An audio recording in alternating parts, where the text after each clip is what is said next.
Alright, Jeff, here is your Tiny Whoop. So you got the cockroach frame, super strong frame. I love these frames. I threw the brace on there and it makes it just really even stronger. Love those braces. You got the Nubidrone gold motors, the Raycon 31mm props.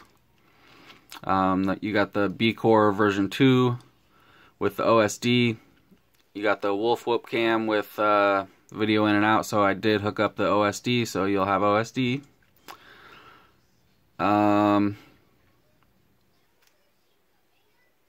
Let's see what else. Let me show you how to bind it. So to bind this guy, I'm assuming that you know how to set up a model in your radio. So once you have a model set up, if you don't, just message me and I'll help you. But once you have your model set up, Welcome to OpenTX. You hold down this bind button. It's right here. Right there, you can see it very easily. You hold that down while you're plugging in the battery. Actually, first you're going to go into your radio and put it in D8 mode. Then you're going to go down to bind, push bind. Then you're going to hold this button while you're plugging in the battery. Then let go of the button. Wait about 5 seconds. Then push the bind button again. Unplug the battery, plug the battery back in, and then the LEDs will stop flashing. On the bottom, the red and white LEDs, they'll be flashing before you bind it, but then once it's bound, they won't flash, they'll be solid. And I'll show you, I already have it bound up to my radio.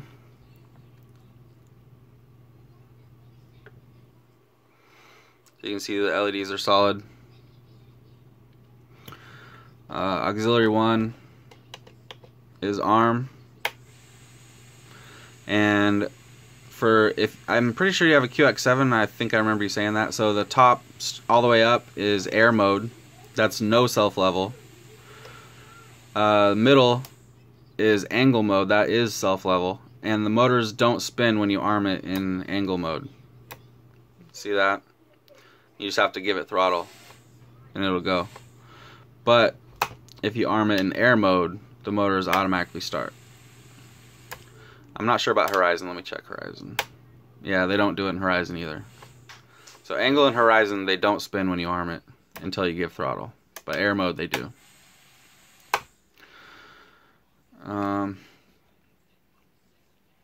So yeah, this thing's ready to fly. I've flown it. It flies perfect. It's all tuned perfectly. Oh, and you get your RSSI too here. If you hold down the page button, it gives you your RSSI. I don't think there's any other telemetry besides that. I'm not sure what A1 and A2 is, but yeah, you got your RSSI. So let's move on to what else you are getting with your Whoop. You got your charger. This is an awesome charger. I use one myself, and I'll show you mine to show you how it works. I'm giving you a couple sets of motors, Special Sauce and Micromotor Warehouse.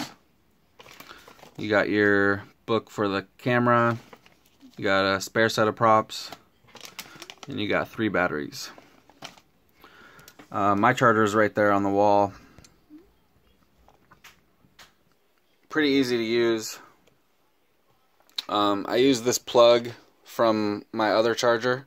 All I have to do is unplug it from there and then plug it in here. You got 3 options for power. Let me plug it in.